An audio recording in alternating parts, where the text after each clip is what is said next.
بسم اللہ الرحمن الرحیم ان الحمد للہ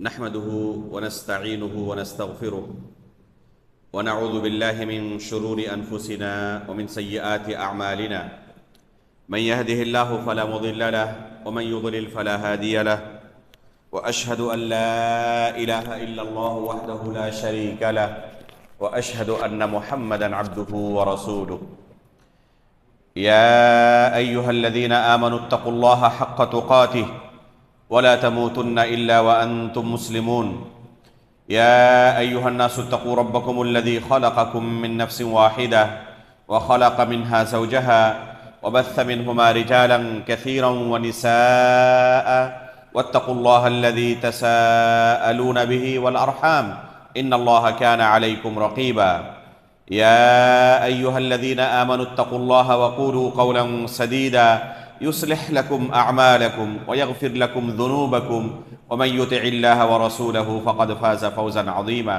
اما بعد فان اصدق الحديث كتاب الله واحسن الهدي هدي محمد صلى الله عليه وسلم وشر الامور محدثاتها وكل محدثة بدعة وكل بدعة ضلالة وكل ضلالة في النار۔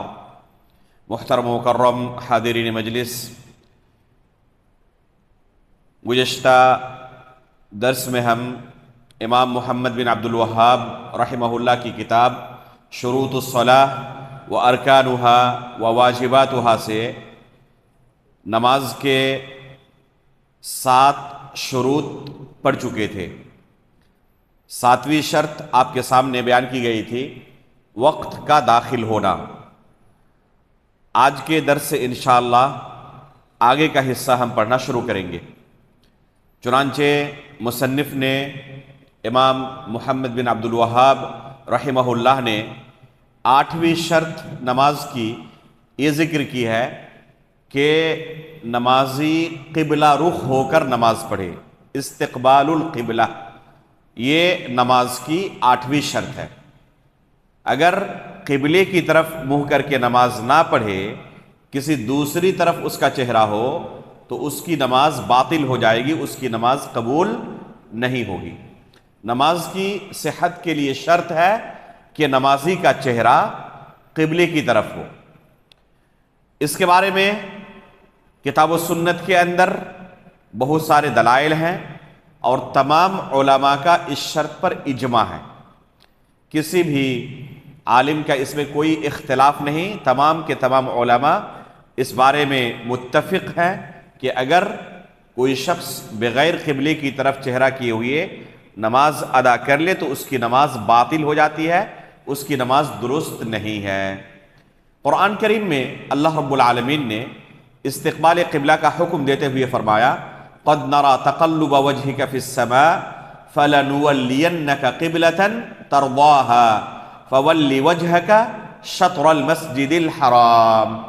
اس آیت میں اللہ رب العالمین نے رسول اللہ صلی اللہ علیہ وسلم کو حکم دیا ہے کہ آپ مسجد حرام کی طرف اپنا چہرہ کر لیں، نماز پڑھتے ہوئے اپنا چہرہ کس طرف رکھیں؟ مسجد حرام کی طرف۔ تو اس آیت میں اللہ رب العالمین نے قبلہ رخ ہونے کا حکم دیا ہے، لہذا یہ آیت دلیل ہے کہ نماز پڑھنے کے لیے قبلہ رخ ہونا شرط ہے، اس کے بغیر نماز درست نہیں ہوگی۔ اللہ کے رسول صلی اللہ علیہ وسلم ہجرت سے پہلے مکہ مکرمہ میں جب خانہ کعبہ میں نماز پڑھتے تھے تو آپ کی خواہش تھی کاش کہ ہمارا قبلہ خانہ کعبہ ہی ہو۔ اس وقت مسلمانوں کا قبلہ پرانا قبلہ چلا آ رہا تھا، بیت المقدس کی طرف منہ کر کے نماز پڑھتے تھے۔ بیت المقدس مسلمانوں کا قبلہ تھا، قدیم زمانے سے یہی قبلہ چلا آ رہا تھا۔ اللہ کے رسول صلی اللہ علیہ وسلم کی دلی خواہش تھی کہ کاش کہ ہمارا قبلہ کس طرف ہو؟ خانہ کعبہ کی طرف ہو، بیت المقدس کی طرف نہ ہو۔ اس وقت جب قبلہ بیت المقدس ہی تھا، اللہ کے رسول خانہ کعبہ میں نماز پڑھتے تو اس طرف کھڑے ہوتے جہاں آپ کے سامنے خانہ کعبہ بھی ہو اور بیت المقدس کی طرف بھی چہرہ ہو. تو اس سے کیا ہوگا؟ بیت المقدس کی طرف جو اصل قبلہ ہمارا ہے اس طرف چہرہ کر کے نماز ہماری درست ہو جائے گی، اور ساتھ میں خانہ کعبہ بھی ہمارے سامنے رہے گا. اللہ رب العالمین نے آپ کی یہ خواہش مدینہ طیبہ کی طرف ہجرت کرنے کے تقریباً 1.5 سال کے بعد پوری کی. یہ آیت جو ابھی آپ کے سامنے پڑھی ہے سورہ بقرہ کی 2 پارے کے بالکل شروع میں یہ آیت ہے. قد نرى تقلب وجهك في السماء. اللہ رب العالمین فرما رہے ہیں کہ آسمان کی طرف جو آپ اپنی نظریں اٹھاتے ہیں اس خواہش میں کہ قبلہ ہمارا بدل دیا جائے، تو ہم نے دیکھا فَلَنُوَلِّيَنَّكَ قِبْلَةً تَرْضَاهَا، ہم آپ کا قبلہ بدل دیں گے، اس طرف آپ کا قبلہ بنائیں گے جو آپ کو پسند ہو، جس سے آپ خوش ہو، راضی ہو جائے. اور اس کے بعد اللہ تعالیٰ نے حکم دیا فَوَلِّ وَجْهَكَ شَطْرَ الْمَسْجِدِ الْحَرَامِ، اس لیے آپ کیا کریں؟ مسجد حرام کی طرف اپنا چہرہ کر لیں. یہ آیت جب نازل ہوئی تو مسلمانوں کا قبلہ بدل گیا، بیت المقدس سے قبلہ خانہ کعبہ کی طرف ہو گیا.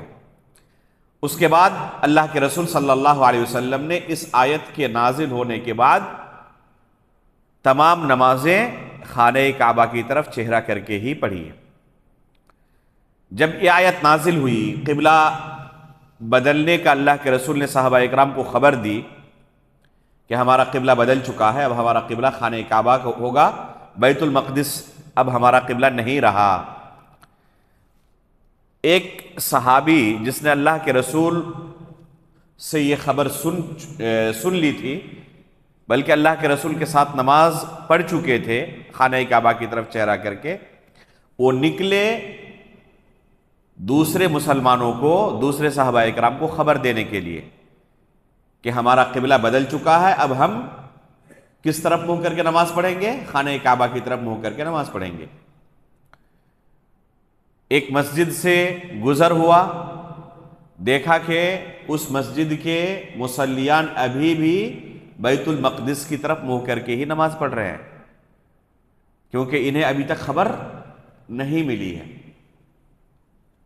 دوران نماز اس صحابی نے انہیں کہا کیا آپ لوگوں کو ابھی تک خبر نہیں ہے کہ ہمارا قبلہ بدل چکا ہے، اب خانہ کعبہ ہمارا قبلہ ہو چکا ہے؟ مدینے سے جنوب کی طرف مکہ ہے. مدینے والے کس طرف منہ کر کے نماز پڑھتے ہیں؟ جنوب کی طرف. اور بالکل شمال کی طرف، نارتھ کی طرف کیا ہے؟ بیت المقدس ہے. تو اس طرف منہ کر کے نماز پڑھ رہے تھے، نارتھ کی طرف، اور دوران نماز خبر ملی کہ ہمارا قبلہ بدل چکا ہے، اب خانہ کعبہ ہمارا قبلہ ہو چکا ہے. نماز کی حالت میں ہی انہوں نے اپنا قبلہ چینج کر لیا اور خانہ کعبہ کی طرف باقی نماز انہوں نے چہرہ کر کے مکمل کی. یہ واقعہ صحیح بخاری کے اندر موجود ہے تحویل قبلہ کا.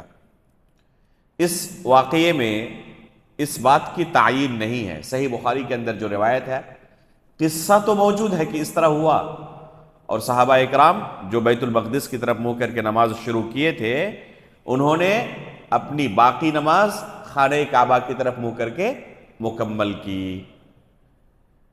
یہ روایت بالکل صحیح سند سے موجود ہے، لیکن اس روایت میں اس بات کی صراحت نہیں ہے کہ یہ واقعہ کس مسجد میں پیش آیا تھا.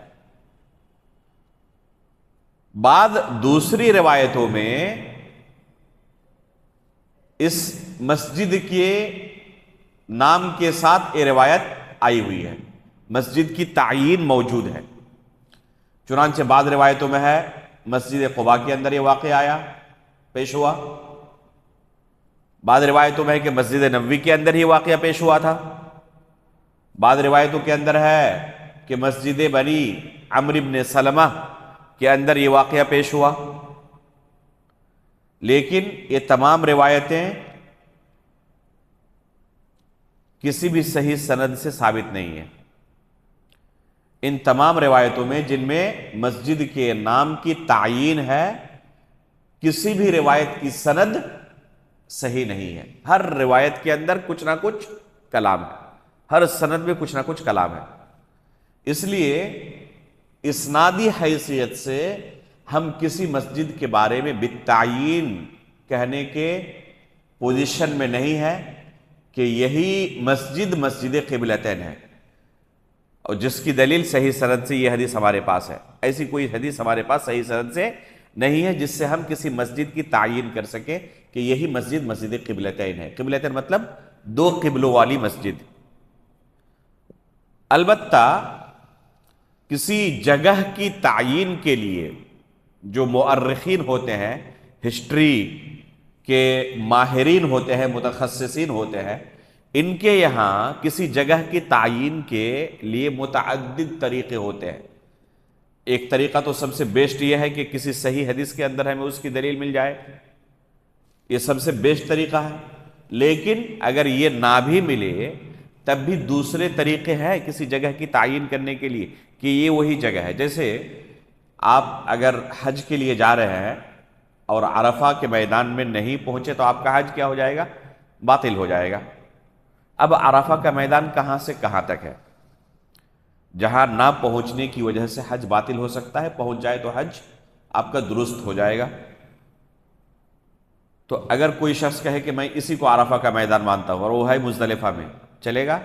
نہیں چلے گا، اس کو عرفہ پہنچنا ہوگا۔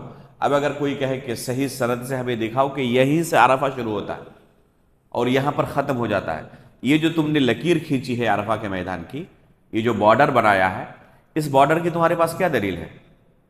تو کسی صحیح سند سے آپ ثابت نہیں کر سکتے کہ اس بارڈر کی ہمارے پاس یہ دلیل ہے، اس سے 2 فٹ آگے بھی نہیں 2 فٹ پیچھے بھی نہیں، یہی وہ بارڈر ہے۔ تو کیسے تعین کریں گے آپ؟ تو مؤرخین کے پاس اس کے بہت سارے طریقے ہوتے ہیں، جن میں سے ایک طریقہ یہ ہے کہ اس جگہ کے جو اصل باشندے ہیں، ایک لمبی مدت سے وہاں پر رہ رہے ہیں، تو ان کی تعیین بہت بڑی دلیل ہے کہ یہ وہی جگہ ہے۔ اس لیے جو عرفہ کے آس پاس کے رہنے والے ہیں ان سے آپ پوچھیں گے تو وہی بالاتفاق کہیں گے یہی عرفہ ہے۔ اس کے اور بھی متعدد طریقے ہیں ثابت کرنے کے۔ تو اب مسجد قبلتین کی تعین کیسے ہوگی کہ کون سی مسجد ہے؟ تو اہل مدینہ سے آپ جا کر پوچھیں، اس زمانے سے لے کر آج تک ہر کوئی کس مسجد کو کہے گا مسجد قبلتین؟ مسجد بنی عمرو بن سلمہ کو، مسجد بنی عمرو بن سلمہ کو ہر کوئی کہے گا یہی مسجد قبلتین ہے۔ آج بھی آپ مدینہ چلے جائیں، کسی بھی شخص سے پوچھیں مسجد قبلتین کہاں ہے، ہر کوئی اسی مسجد کو دکھائے گا جو پرانے زمانے میں بنو عمرو بن سلمہ کا علاقہ تھا اور جہاں پر وہ مسجد بنی ہوئی ہے، ہر کوئی اسی مسجد کو دکھائے گا۔ کوئی کسی دوسری مسجد کے بارے میں کوئی ایک بندہ بھی کہنے والا نہیں ملے گا۔ تو اس طریقے سے جگہ کی تعیین ہو سکتی ہے، اس لیے اس مسجد کو مسجد قبلتین کہنے میں کوئی حرج نہیں ہے۔ البتہ چاہے اس مسجد میں واقعہ پیش آیا ہو یا کسی دوسری مسجد میں، اصل واقعہ ثابت ہے، اور جو شرعی احکام و مسائل اس واقعے سے مستنبت ہوتے ہیں وہ اپنی جگہ بالکل درست ہے، چاہے اس مسجد میں پیش آئے چاہے دوسری مسجد میں پیش آئے، حکم وہی ہے، مسئلہ وہی ہے۔ تو اس واقعے سے بہت سارے احکام و مسائل کا ہمیں علم ہوتا ہے۔ قبلے کے تعلق سے چند اہم احکام و مسائل ہیں جن کا جاننا ہر مسلمان کے لیے ضروری ہے۔ پہلا تو یہ کہ بغیر قبلے کی طرف چہرہ کیے ہوئے نماز درست نہیں ہے، قبلہ کی طرف چہرہ کرنا شرط ہے، شروع سے لے کر آخر تک آپ کا چہرہ قبلے کی طرف ہی ہو۔ اگر کوئی شخص دوران نماز اپنا چہرہ قبلے سے ہٹا لے اس کی نماز باطل ہو جائے گی۔ جیسے آپ نے نماز شروع کی اور تھوڑی دیر بعد پیچھے کچھ ہلچل محسوس کیا، آپ نے جھگڑا محسوس کیا یا لوگ چلانے لگے کسی وجہ سے، تو آپ نے پیچھے مڑ کر دیکھ لیا کہ کیا ہو رہا ہے پیچھے طرف، تو نماز آپ کی کیا ہو جائے گی؟ باطل ہو جائے گی۔ یہ جو قبلے سے آپ ہٹ گئے دوران نماز، قبلے کی طرف چہرہ کر کے نماز شروع کیا، سائیڈ میں یا پیچھے کی طرف کوئی چیز دیکھنے کے لیے اپنے پیچھے مڑ کر دیکھ لیا، اور دیکھنے کے بعد فوراً پھر چہرہ قبلے کی طرف کر لیا، تو کیا نماز چلے گی، درست ہوگی؟ یہ نماز باطل ہو گئی ہے۔ اب نئے سرے سے آپ کو نماز پڑھنی پڑے گی، کیونکہ شروع سے لے کر آخر تک آپ کا چہرہ قبلے کی طرف نہیں رہا۔ البتہ اگر نفلی نماز ہے اور سواری پر کوئی شخص نماز پڑھ رہا ہے تو ایسی صورت میں صرف قبلے کی طرف چہرہ کر کے نماز شروع کر دے، اور باقی نماز چاہے سواری کسی دوسری طرف مڑ جائے کوئی حرج نہیں ہے۔ ایسی سواری جو آپ کے کنٹرول میں ہے، جیسے کہ اونٹ ہے، گھوڑا ہے، تو اس سواری پر آپ نماز شروع کرنے کے بعد سواری چل رہی ہے اور آپ کا چہرہ قبلے سے ہٹ گیا، شروع کیا تھا آپ نے چہرہ قبلے کی طرف کر کے، لیکن بعد میں سواری کے ادھر ادھر چلے جانے کی وجہ سے آپ کا چہرہ شروع سے آخر تک نماز کی حالت میں قبلے کی طرف نہیں رہا، تب بھی آپ کی نماز درست ہے، کوئی حرج نہیں ہے، جائز ہے۔ لیکن فرض نماز میں ایسا جائز نہیں ہے۔ البتہ جو آج کے دور کی سواریاں ہیں، ٹرین ہے، بس ہے، پلین ہے، یہ انسان کے کنٹرول میں ہے، آپ جس طرف چاہے یا جب چاہے اتر جائے، جب چاہے سوار ہو جائے، ظاہر سی بات ہے کہ آپ کے کنٹرول میں نہیں ہے، اور نماز کا وقت داخل ہو جائے اور آپ کو لگے کہ نماز کا وقت نکل جائے گا اگر میں نماز نہ پڑھا ٹرین میں یا بس میں، تو ہاں، اگر آپ کو لگے کہ میں وقت کے اندر ایسی جگہ پہنچ جاؤں گا، ٹرین سے اتر جاؤں گا، بس سے اتر جاؤں گا، پلین سے اتر جاؤں گا، اور قبلے کی طرف چہرہ کر کے میں شروع سے آخر تک اپنی نماز پڑھ سکتا ہوں، تب سواری پر نماز نہ پڑھیں اگر ادھر ادھر اس کے ہونے کا ڈر ہو۔ لیکن آپ کو پتا ہے کہ نہیں، وہ بالکل قبلے کی طرف ہی چہرہ رہے گا تو کوئی حرج نہیں، پڑھ سکتے ہیں۔ ورنہ بہتر کیا ہے کہ آپ اترنے کے بعد مکمل نماز قبلے کی طرف چہرہ کر کے پڑھیں۔ ٹرین میں آپ کیسے نماز پڑھیں گے؟ تو آپ قبلے کی طرف شروع کریں نماز، اور بعد میں ٹرین ادھر ادھر اگر ہو جائے، یا بس میں ہے یا پلین میں ہے، ادھر ادھر ہو جائے اور مکمل نماز آپ نے قبلے کی طرف چہرہ کر کے نہیں پڑھا ہے، تب بھی آپ کی نماز درست ہے، کوئی حرج نہیں ہے۔ اگر کوئی شخص آبادی میں ہے، جہاں بہت سارے لوگ آباد ہیں، بستے ہیں، ان کے گھر ہیں، رہائش ہے، دکانیں ہیں،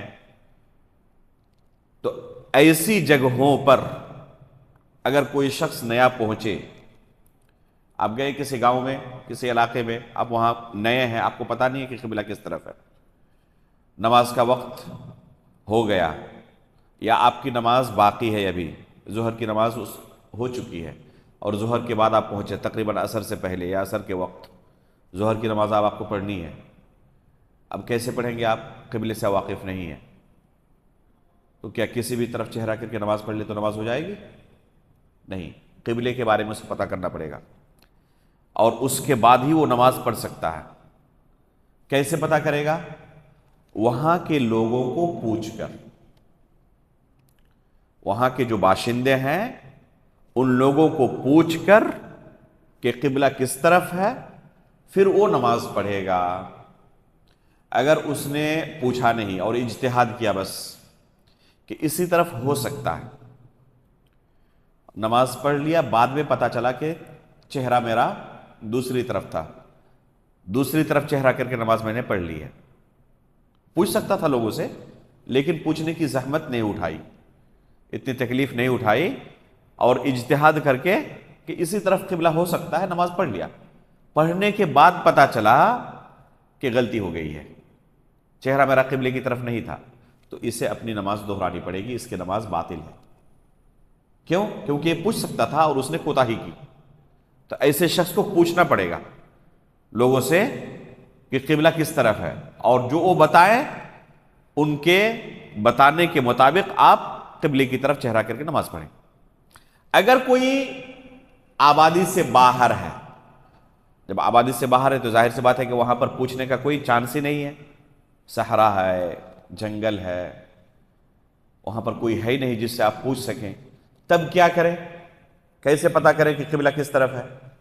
تو ایسی صورت میں بندہ اجتہاد کرے گا، اور اجتہاد کر کے قبلے کی تعین کرے گا اور نماز پڑھے گا قبلے کی طرف اجتہاد کرنے کے بعد۔ کیسے اجتہاد کرے گا؟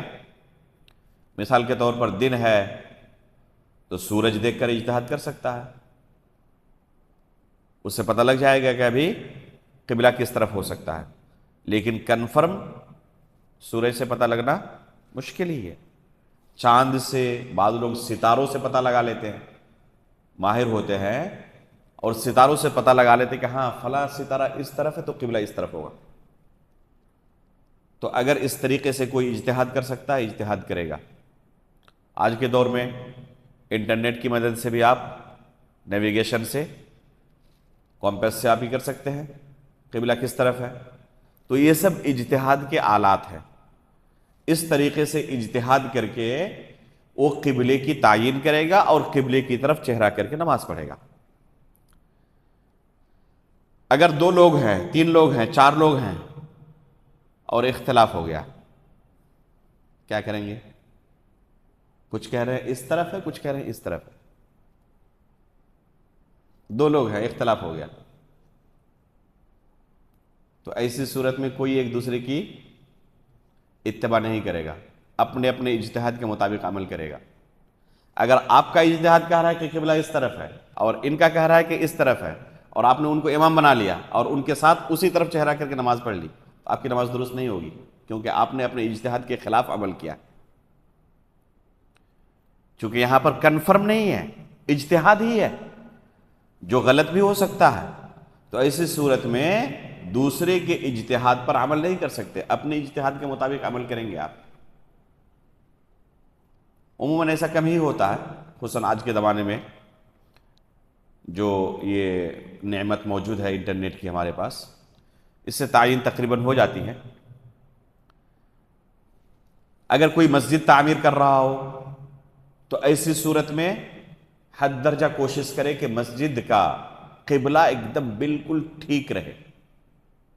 بعض لوگ تعمیر کرنے کے بعد قبلے کے بارے میں پتہ کرتے ہیں اور پتہ چلتا ہے کہ تھوڑی سی غلطی ہو گئی تھی، اب تعمیر کرنے کے بعد اس طرح قبلہ آ رہا، بعد میں بڑی پریشانی ہوتی ہے۔ اب کیا کرتے ہیں؟ مسجد کے حساب سے ہی نماز پڑھنے کی کوشش کرتے ہیں اور پوری زندگی تھوڑا سا کٹ کے نماز پڑھتے ہیں۔ یہ طریقہ درست نہیں ہے۔ آپ تعمیر ہی کریں اسی طرح مسجد کو جس طرف قبلہ ہے، اس کے بعد بھی اگر معمولی انحراف ہو جائے تو اس سے نماز باطل نہیں ہوگی۔ قبلہ کی طرف چہرہ ہو تو اس کے کئی مراحل ہیں۔ ایک شخص جو خانہ کعبہ میں موجود ہے اور اپنی آنکھوں سے خانہ کعبہ کو دیکھ رہا ہے، اس کے لیے ضروری ہے کہ اس کا چہرہ بالکل خانہ کعبہ کی طرف ہو، جو وہیں پر موجود ہے مسجد حرام میں اور خانہ کعبہ کو اپنی آنکھوں سے دیکھ رہا، تو اس کے لیے جائز نہیں ہے کہ ہلکا بھی ادھر ادھر ہو جائے اس کا چہرہ، بالکل ناک کی سیدھ میں خانہ کعبہ ہونا چاہیے۔ اگر مسجد حرام سے باہر ہے تو مسجد حرام کی طرف اس کا چہرہ ہو۔ مسجد حرام سے باہر ہے لیکن مکہ کے اندر ہی ہے وہ، ٹھیک ہے، تو مسجد حرام کی طرف اس کا چہرہ ہو۔ کوئی مکہ سے باہر ہے، مدینہ ہے، انڈیا آ گیا وہ، تو اب اس کا چہرہ مکے کی طرف ہو۔ مکہ کس طرف ہے؟ اللہ کے رسول صلی اللہ علیہ وسلم جب مدینہ پہنچے تو صحابہ اکرام سے کہا لا تستقبلوا القبلۃ ولا تستدبروها بغایۃ او بول ولكن شرقوا او غربوا۔ صحابہ اکرام سے اللہ کے رسول صلی اللہ علیہ وسلم نے فرمایا کہ پیشاب و پاخانہ کرتے وقت تم قبلے کی طرف نہ اپنا چہرہ کرو نہ اپنی پیٹھ کرو۔ تو اللہ کے رسول نے قضائے حاجت کے وقت قبلے کی طرف چہرہ کرنے سے بھی منع کیا، پیٹھ کرنے سے بھی منع کیا، ٹھیک ہے۔ آگے کیا فرماتے وَلَٰكِنْ شَرِّقُوا أَوْ غَرِّبُوا، لیکن مشرق یا مغرب کی طرف تمہارا چہرہ ہونا چاہیے۔ ابھی ہم نے کہا کہ جنوب کی طرف مدینے والوں کا قبلہ ہے، جنوب کی طرف قبلہ ہے۔ اب اس حدیث کو کوئی انڈیا میں اپلائی کرے اور کہے کہ مشرق یا مغرب کی طرف قضاء حاجت کے وقت ہمارا چہرہ یا پیٹھ ہونی چاہیے، درست ہوگا؟ اسی لیے ترجمہ کافی نہیں ہے۔ بعض لوگ کیا کہتے ہیں کہ ہم قرآن و حدیث کا ترجمہ پڑھ کے حدیث قرآن کو سمجھ سکتے ہیں، تو اب ترجمہ پڑھے گا۔ کہا کہ اللہ کے رسول نے خود کہا ہے کہ پیشاب و پاخانے کے وقت ہمارا چہرہ مشرق یا مغرب کی طرف ہونا چاہیے، اور اپلائی کرے انڈیا میں اس حدیث کو، ظاہر سی بات ہے کہ اسے غلطی ہوگی۔ تو صرف ترجمہ کافی نہیں ہے۔ اس حدیث میں اللہ کے رسول صلی اللہ علیہ وسلم نے مشرق اور مغرب کہا کہ تمہارا چہرہ قضاء حاجت کے وقت مشرق یا مغرب کی طرف ہو۔ تو پورا مشرق اور پورا مغرب یہ کعبے کے علاوہ ہے۔ اور مشرق و مغرب کے بعد کون سے سمتیں بچتی ہیں؟ جنوب اور شمال، ساؤتھ اور نارتھ، یہی بچتے ہیں۔ تو اب اس طرف اگر کرے گا ساؤتھ میں یا نارتھ میں تو جائز نہیں ہے قضاء حاجت کے وقت ساؤتھ یا نارتھ میں مدینے کے اندر چہرہ کرنا یا پیٹ کرنا۔ اس سے کیا پتہ چلتا ہے کہ مدینے والوں کا قبلہ ساؤتھ کی طرف ہے، جنوب کی طرف ہے۔ تو جو لوگ مکہ سے باہر ہیں وہ سمت کی طرف اپنا چہرہ کریں گے، جیسے انڈیا والوں کے لیے کیا ہے؟ مغرب ہے، مغرب کی طرف اپنا چہرہ کریں، ان کا قبلہ ہو جائے گا بالتعین۔ کعبہ کدھر ہے ایک دم ناک کی سیدھ میں ہو، اتنی دقت کی ضرورت نہیں ہے، کیونکہ یہ ممکن نہیں ہے یہاں سے، اور اللہ رب العالمین کسی انسان کو اس کی طاقت سے زیادہ مکلف نہیں کرتا۔ تو معمولی انحراف اگر ہو بھی جائے تو اس میں کوئی حرج نہیں ہے۔ جیسے مکہ کے اندر ہی جو دوسری مسجدیں ہیں وہاں پر مسجد لمبی ہے تو صف ایک دم لمبی ہوتی ہے، تو ظاہر سی بات ہے کہ صف کے اندر جتنے لوگ ہیں سب کا چہرہ تو بالکل کعبے کی طرف نہیں ہے۔ امام صاحب اور ان کے پیچھے جو ہیں ان کا چہرہ تو کعبے کی طرف ہے، لیکن جو ایک دم سائیڈ میں ہے ان کو تھوڑا سا ترچھا کر کے پھر نماز پڑھنا چاہیے۔ اللہ کے رسول صلی اللہ علیہ وسلم نے، صحابہ کرام نے، تابعین اور اسلاف کرام نے کبھی ایسا نہیں کیا، اور آج تک مکے کے اندر مسجد اسی طرح موجود ہے۔ کسی ایک عالم کا بھی فتویٰ نہیں کہ یہاں پر اس طریقے سے باقی لوگوں کی نماز درست نہیں ہوگی، تھوڑا باقی لوگوں کو کیا کرنا پڑے گا؟ ترچھا ہو کے امام کی طرف ہونا پڑے گا۔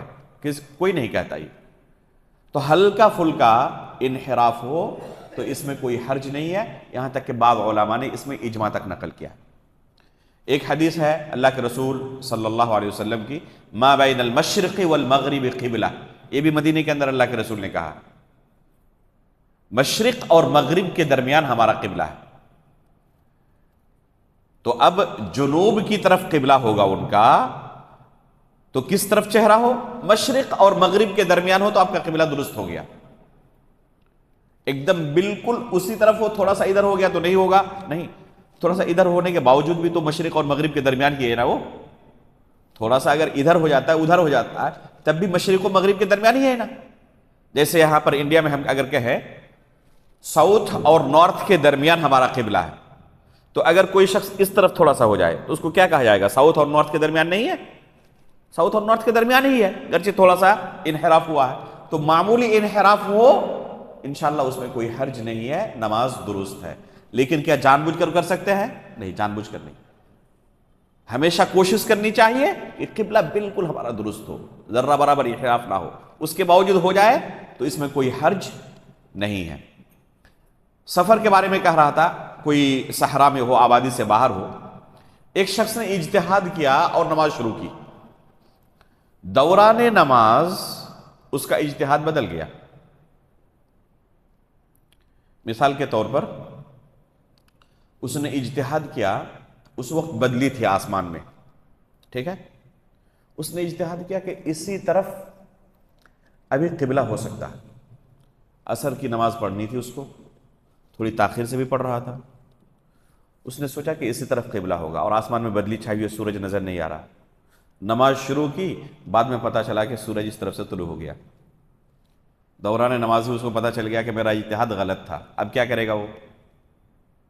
نماز کی حالت میں ہی جس پر یقین ہوا ہے اور پتہ چل گیا کہ اجتہاد غلط تھا، اس کو درست کر کے قبلے کی طرف، جو اس کا اجتہاد ابھی بدلا ہے اس طرف اپنا چہرہ کر لے گا اور نماز مکمل کرے گا، اس کی نماز درست ہے، اسے دہرانے کی ضرورت نہیں ہے۔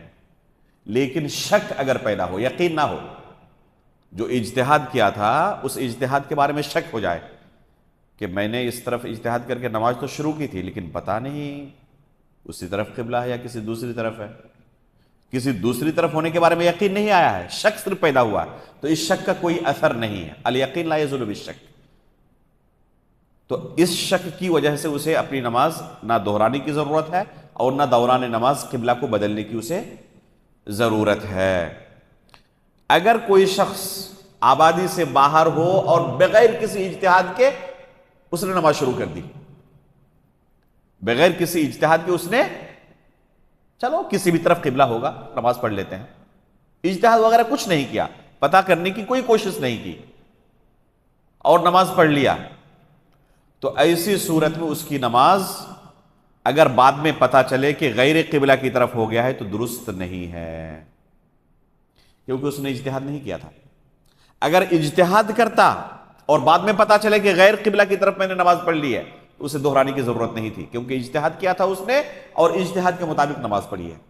لیکن بغیر اجتہاد کے اگر نماز پڑھ لی اور پتہ چلا کہ غیر قبلہ کی طرف نماز ہو گئی ہے، تو اسے نماز دہرانی پڑے گی، اس کی نماز درست نہیں ہے۔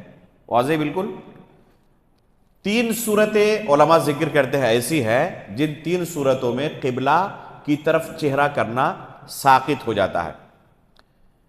پہلی صورت ہے کہ ایک شخص قبلہ کے بارے میں پتہ کرنے کی اپنی طرف سے حتی الامکان کوشش کرے، لیکن کسی بھی طرف اس کا دل مائل نہ ہو، پریشان ہے، کافی کوشش کر رہا ہے، ایک بار لگ رہا ہے اس طرف قبلہ ہوگا، ایک بار لگ رہا ہے اس طرف ہوگا، ایک بار لگ رہا ہے اس طرف ہوگا، اپنے طور پر جو بھی کوشش کر سکتا تھا اب انٹرنیٹ کی مدد سے جاننے کی کوشش کر رہا ہے، نیٹ ورک کام نہیں کر رہا، تھوڑی دیر میں دکھا رہا ہے کہ اس طرف ہے، کبھی آپ دیکھیں پھر تھوڑی دیر بعد دکھا دے رہا ہے اس طرف ہے، تھوڑی دیر بعد پھر اس طرف دکھا رہا، وہی انٹرنیٹ ہے، اور ہر 2 منٹ کے بعد اس کا قبلہ بدل رہا ہے۔ آپ کو یقین ہوگا کہ کس طرف قبلہ ہے؟ آپ اجتہاد کر رہے ہیں، کوشش تو کر رہے ہیں اپنی طرف سے، لیکن اس کوشش کا نتیجہ یقین کی صورت میں آپ کو نہیں ملا، شک ہی آپ کا رہ گیا، تو ایسی صورت میں کیا کریں گے؟ ایسی صورت میں جس طرف چاہے آپ چہرہ کر کے نماز پڑھ سکتے ہیں۔ ایسی صورت میں قبلے کی طرف چہرہ کرنے کی جو شرط تھی، یہ شرط ساقط ہو جائے گی، کیونکہ اس سے زیادہ کا آپ مکلف نہیں ہیں۔ لا یکلف اللہ نفسا الا وسعہا، جو آپ کی وسعت تھی اس وسعت کے مطابق آپ نے کوشش کی، لیکن آپ کو کوئی نتیجہ نہیں مل سکا۔ آسمان میں بھی بدلی چھائی ہوئی ہے، یا رات کا معاملہ ہے، چاند بھی نظر نہیں آ رہا ہے، ستاروں سے آپ پہچانتے بھی نہیں کہ کیسے پتہ کریں قبلے کو، اب کیا کریں؟ پھر انٹرنیٹ کے ذریعے بھی کوشش کی، وہ بھی بار بار دھوکہ دے رہا ہے، تو ایسی صورت میں جس طرف چاہے نماز پڑھ سکتے ہیں چہرہ کر کے، کوئی حرج نہیں ہے، اب قبلے کی جو شرط تھی آپ کی سے ساقط ہو گئی۔ دوسری صورت ہے ایسا شخص جو قبلے کی طرف چہرہ نہ کر سکتا ہو، معذور ہو، تو اس سے قبلے کی طرف چہرہ کرنا ساقط ہو جاتا ہے، یہ شرط اس سے ساقط ہو جاتی ہے۔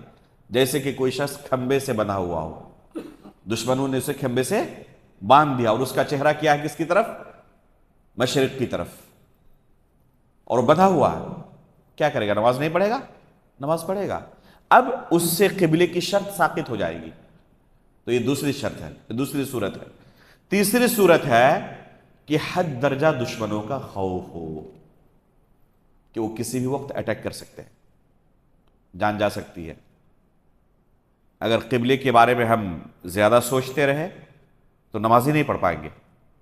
تو ایسی صورت میں قبلے کی طرف چہرہ کرنے کی شرط جو ہے وہ ساقط ہو جاتی ہے، شدت خوف کی بنیاد پر۔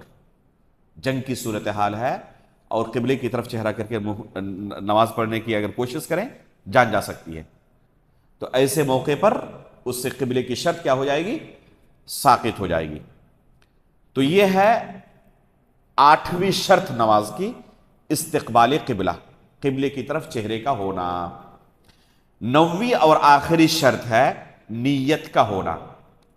مصنف فرماتے ہیں وَمَحَلُّهَا الْقَلْبُ وَالتَّلَفُّظُ بِهَا بِدْعَةٌ، اور نیت کا محل دل ہے، وَالتَّلَفُّظُ بِهَا بِدْعَةٌ، اور زبان سے اسے ادا کرنا بدعت ہے۔ اور یہی فتویٰ تمام علماء کا ہے، یہاں تک کہ علماء احناف کا بھی، قدیم علماء احناف جن پر مذہب حنفی کا دار و مدار ہے، ان کا بھی یہی فتویٰ ہے کہ تلفظ کے ساتھ نیت کرنا، جس طرح آج مسجدوں کے اندر ان کا حال ہے، کیا کہتے ہیں؟ عجیب و غریب الفاظ، یاد کرنے میں ہی آپ کو کافی وقت لگ جائے۔ میں نماز پڑھ رہا ہوں، چہرہ میرا قبلہ کی طرف، فلاں امام کے پیچھے اتنی رکعت، فلاں نماز، دائیں یہ بائیں یہ، پتہ نہیں کیا کیا کہتے ہیں۔ کوئی ذرہ برابر بھی اگر غور کرے تو اس کو پتہ چل جائے گا کہ یہ میڈ ان انڈیا نماز ہے۔ اللہ کے رسول نے ایسی تعلیم نہیں دی ہے۔ بچنا چاہیے لوگوں کو اپنی نماز اس طرح خراب کرنے سے۔ نیت کا محل دل ہے، اور یہ ہر شخص سمجھتا بھی ہے کہ نیت کا محل دل ہے، اور وہ شخص بھی جو اس طرح نماز کی نیت کرتا ہے زبان سے ادا کر کے، اپنا ہر عمل وہ دل کے ارادے سے ہی کرتا ہے۔ وہی شخص جو مسجد آیا تھا اپنے گھر سے نکل کر، تم گھر سے نکلتے وقت پیر نکالا تو کیا زبان سے ادا کیا تھا کہ میں جا رہا ہوں مسجد فلاں نماز پڑھنے کے لیے؟ وضو کرنے سے پہلے کیا اس نے اس طرح منہ سے ادا کیا تھا میں وضو کر رہا ہوں اس طریقے سے، فلاں پانی سے، زمزم کے پانی سے یا فلاں پانی سے، اور فلاں فلاں نماز پڑھنا چاہتا ہوں؟ کہتا ہے؟ نہیں کہتا۔ پھر نماز کے وقت ہی یہ نیت کہاں سے آپ کو مل گئی؟ تو ظاہر سی بات ہے کہ اس نیت کی کوئی شرعی حیثیت نہیں ہے، اور علماء کا اتفاق ہے کہ یہ بدعت ہے، وَالتَّلَفُّظُ بِهَا بِدْعَةٌ۔ لیکن نیت ہونی چاہیے۔ نیت کہتے ہیں دل کے اندر آپ کا ارادہ ہونا چاہیے، اور یہ صرف نماز کے اندر نہیں بلکہ تمام عبادتوں میں شرط ہے۔ تمام عبادتوں میں نیت کا ہونا شرط ہے۔ اللہ کے رسول صلی اللہ علیہ وسلم کی حدیث ہے، یہ صحیح بخاری کی پہلی حدیث ہے، انما الاعمال بالنیات، کہ اعمال کا دار و مدار نیتوں پر ہے۔ جب تک دل میں نیت نہ ہو وہ عمل اللہ کی بارگاہ میں قابل قبول نہیں ہے۔ نیت کا فائدہ کیا ہے؟ نیت کے 2 فائدے ہیں۔ پہلا فائدہ ہے عبادت اور معاملات کے درمیان فرق کرنے کی چیز یہی نیت ہے۔ مثال کے طور پر ایک شخص جنبی ہے، اسے غسل کی ضرورت ہے، روزانہ غسل کرتا ہے، حمام جاتا ہے، غسل کر کے نکلتا ہے۔ اب غسل جنابت کرنے کے لیے دل کے اندر نیت ہونی چاہیے، کیونکہ یہ غسل عام غسل نہیں ہے، یہ عبادت ہے۔ غسل جنابت کیا ہے؟ عبادت ہے۔ تو اس کے لیے دل میں ارادہ ہونا چاہیے کہ میں غسل جنابت کر رہا ہوں۔ اب اگر کوئی شخص بھول گیا، روزانہ اس کی عادت ہے ظہر کی اذان سے پہلے غسل کرتا ہے، نماز پڑھتا ہے، اب اس دن وہ جنبی تھا اور اس کے ذہن سے بات نکل گئی کہ میں جنبی تھا، گیا غسل کیا، واپس نکلنے کے بعد حمام سے اسے یاد آ رہا ہے اچھا میں تو جنبی تھا۔ دوران غسل اسے کچھ بھی یاد نہیں تھا جنبی ہونے کے بارے میں، اور بعد میں یاد آیا تو کیا یہ غسل اسے پاک کر دے گا؟ اس غسل سے وہ پاک نہیں ہوگا، کیونکہ یہ عبادت ہے اور عبادت بغیر نیت کے قبول نہیں ہوتی۔ تو غسل تو وہی ہے ایک عام غسل اور ایک عبادت والا غسل، ان دو غسلوں کے درمیان فرق کس چیز سے آپ نے کیا؟ صرف نیت سے۔ تو نیت کا یہ ایک فائدہ ہے کہ عبادت اور معاملات کے درمیان اس سے فرق کرتے ہیں۔ دوسرا فائدہ یہ ہے کہ ایک ہی طرح کی عبادتوں کے درمیان فرق کرنے کے لیے یہی نیت کام آتی ہے۔ ایک ہی طرح کی عبادت ہے، مثال کے طور پر 2 رکعت نماز پڑھنا چاہتے ہیں صبح کے 8 بجے، فجر سے پہلے جو 2 رکعت سنت ہے آپ سے چھوٹ گئی تھی، فوت ہو گئی تھی، اب وہ 2 رکعت جو فوت ہوئی ہے فجر سے پہلے وہ رکعت ابھی پڑھ رہے ہیں، یا اشراق کی نماز پڑھ رہے ہیں، یا صلاۃ الحاجہ پڑھ رہے ہیں، یا تحیۃ المسجد پڑھ رہے ہیں، یا تحیۃ الوضو پڑھ رہے ہیں، یا استخارے کے لیے پڑھ رہے ہیں، نماز تو وہی ہے نا، کیفیت کے اندر کوئی تبدیلی نہیں ہے، لیکن ان تمام الگ الگ نمازوں کی تعین کیسے ہوگی؟ صرف نیت سے، صرف نیت سے ہی اس کی تعین ہوگی، کوئی دوسری صورت نہیں ہے تعین تفریق کرنے کے لیے۔ تو تفریق اسی نیت سے ہوئی، یہی نیت کا فائدہ ہے کہ آپ ایک فرض، اور جیسے کسی کی 2 نمازیں باقی ہیں، ظہر اور عصر، دونوں نماز ایک طرح کی ہے، 4 رکعت کی دونوں نماز ہے، یا سفر میں ہے تو دونوں 2 رکعت کی ہے، اب کیسے فرق کرے گا کہ پہلی والی نماز ظہر تھی، دوسری والی نماز عصر تھی؟ بس نیت سے ہی فرق ہوگا، جو دل کے اندر آپ کا ارادہ ہے نا وہی کافی ہے، دل کے اندر جو ارادہ ہے وہی کافی ہے کہ کون سی نماز ہے۔ الگ سے کھڑے ہو کر بعض لوگ کیا کرتے ہیں، امام اللہ اکبر کہہ چکے ہیں، وہ کافی دیر تک کھڑا ہے، نماز شروع نہیں کر رہا ہے، بعد میں اس سے پوچھے کہہ رہا کہ میں نیت کر رہا تھا، وہ تلفظ تو نہیں کرتا، زبان سے ادا تو نہیں کرتا، لیکن اپنے آپ کو تیار کرتا ہے کہ ہاں میں ابھی اسی نماز کو پڑھ رہا ہوں۔ اللہ کے بندے، اتنے دیر تک تیار کرنے کی کوئی ضرورت نہیں ہوتی ہے، دل کے اندر ارادہ ہے نا، آپ کس لیے کھڑے ہوئے یہاں پہ؟ آئے کیوں تھے گھر سے یہاں پہ؟ یہی آپ کے اندر دل میں جو ارادہ ہے اسی کو نیت کہتے ہیں، وہی کافی ہے، دل کے اندر ارادے کا موجود ہونا، اس سے آپ کی نماز درست ہو جائے گی۔ لیکن کسی کے ذہن میں ہو ہی نہ کہ کون سی نماز ہے، رمضان کا مہینہ چل رہا تھا اور چاند میں گرہن لگ گیا، اس کے لیے نماز مشروع ہے نا، ایک بندہ سمجھا کہ شاید تراویح کی نماز ہے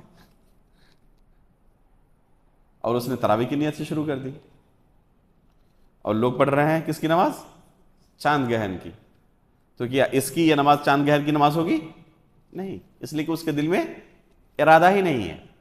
تو یہ فرق ہے نیت کا، تو نیت کے یہ فوائد ہیں۔ اس طریقے سے ہم جو نماز کی شرطیں تھیں ان سے فارغ ہو چکے۔ جو اگلا مسئلہ ہمارے سامنے ہے وہ ہے نماز کے ارکان کے بارے میں، صرف آج گنا دیتا ہوں، اگلے درس میں ہم تفصیل ایک ایک رکن کی آپ کے سامنے پیش کریں گے۔ مصنف رحمہ اللہ فرماتے ہیں کہ نماز کے کل 14 ارکان ہیں۔ نمبر 1، القیام مع القدرہ، یعنی کھڑے ہو کر نماز پڑھنے کی طاقت ہے تو کھڑے ہو کر نماز پڑھنی پڑے گی، بیٹھ کر پڑھیں یا لیٹ کر پڑھیں تو آپ کی نماز درست نہیں ہے۔ جو شخص کھڑے ہو کر نماز پڑھ سکتا ہے، یہ ایک نماز کا رکن ہے۔ دوسرے نمبر پر تکبیرۃ الاحرام، یعنی پہلی تکبیر جس سے آپ نماز کے اندر داخل ہوتے ہیں۔ تیسرے نمبر پر فاتحہ پڑھنا، سورہ فاتحہ پڑھنا نماز کا رکن انہوں نے شامل کیا ہے۔ چوتھے نمبر پر رکوع کرنا۔ پانچویں نمبر پر رکوع سے اٹھنا، اس لیے جو لوگ رکوع سے اٹھتے نہیں پھر سجدے میں چلے جاتے ہیں، کرتے ہیں نا کچھ لوگ، ایک رکن مکمل چھوٹ جاتا ہے اور رکن چھوٹنے سے وہ رکعت باطل ہو جاتی ہے۔ رکن چھوٹنے سے وہ رکعت کیا ہوتی ہے؟ باطل ہو جاتی ہے۔ تو رکوع سے اٹھنا ایک رکن ہے، اٹھے نہیں پھر چلے گئے سجدے میں، ایک رکن آپ کا چھوٹ گیا ہے۔ اس کے بعد 7 ہڈیوں پر سجدہ کرنا۔ اس کے بعد ہے اعتدال کے ساتھ سجدہ کرنا، جب آپ سجدہ میں رہیں اعتدال کے ساتھ۔ اس کے بعد ہے 2 سجدوں کے درمیان بیٹھنا، بعض لوگ کیا کرتے ہیں، ایک سجدے سے پورا اٹھے ہی نہیں کہ دوسرے سجدے میں چلے گئے، کرتے نہیں کرتے کچھ لوگ، ان کا مکمل ایک رکن چھوٹ جاتا ہے، 2 سجدوں کے درمیان بیٹھنے والا رکن، اس سے نماز درست نہیں ہوگی۔ اس کے بعد تمام ارکان میں اطمینان کا مظاہرہ کرنا، اطمینان کے ساتھ، کوے کے چوچ مارنے کی طرح نہیں۔ بعض لوگ کب شروع کیا کب ختم کیا کچھ پتہ ہی نہیں چلتا، تو اس طریقے سے نماز نہیں ہوتی ہے۔ اس کے بعد ہے ترتیب کے ساتھ نماز پڑھنا۔ کسی نے اگر سجدے کے بعد رکوع کیا، نماز نہیں ہوگی، جو ترتیب ہے اسی ترتیب کے ساتھ آپ کو نماز پڑھنی پڑے گی۔ اس کے بعد آخری تشہد، آخری تشہد رکن ہے، اگر ایک سے زائد تشہد ہے تو پہلا تشہد یہ رکن نہیں ہے، یہ واجب ہے بس، اور آخری تشہد رکن ہے۔ رکن چھوٹ جائے رکعت دہرانی پڑے گی، لیکن واجب اگر چھوٹ جائے تو سجدہ سہو کے ذریعے اس کو آپ درست کر سکتے ہیں، آپ کی نماز درست ہو جائے گی۔ تو پہلا تشہد یہ رکن نہیں ہے، اگر کسی سے فوت ہو جائے تب بھی اس کی نماز درست ہے، اس رکعت کو دہرانے کی ضرورت نہیں، بس سجدہ سہو کرے اس کی نماز ہو جائے گی۔ لیکن آخری جو تشہد ہے، سجدے سے اٹھنے کے بعد فوراً اس نے کیا کیا، تشہد کیے بغیر سلام پھیر دیا، نماز درست ہوگی نہیں، ایک رکن اس نے چھوڑ دیا۔ تشہد اخیر ایک رکن ہے۔ اس کے بعد اس تشہد کے لیے بیٹھنا، اور اس کے بعد ہے درود پڑھنا، اور اس کے بعد آخری رکن ہے دونوں طرف سلام پھیرنا۔ اس کے اندر بہت سارے ارکان ایسے ہیں جن کی تفصیل بیان کرنے کی ضرورت ہے، جن کے احکام و مسائل کو سیکھنے کی ضرورت ہے۔ انشاءاللہ اگلے درس میں یہ تمام جو 14 ارکان ہیں، ہر رکن کے بارے میں آپ کے سامنے تفصیل پیش کرنے کی کوشش کی جائے گی۔ اللہ رب العالمین سے ہم دعا کرتے ہیں کہ اللہ رب العالمین ہمیں نماز کے ان اہم احکام و مسائل کو سیکھنے اور اپنی نمازوں کو درست طریقے سے سنت کے مطابق پڑھنے کی توفیق عطا فرمائے۔ آمین تقبل یا رب العالمین، وصلی اللہ علی نبینا محمد، سبحانک اللہم و بحمدک، اشہد ان لا الہ الا انت، استغفرک و اتوب الیک۔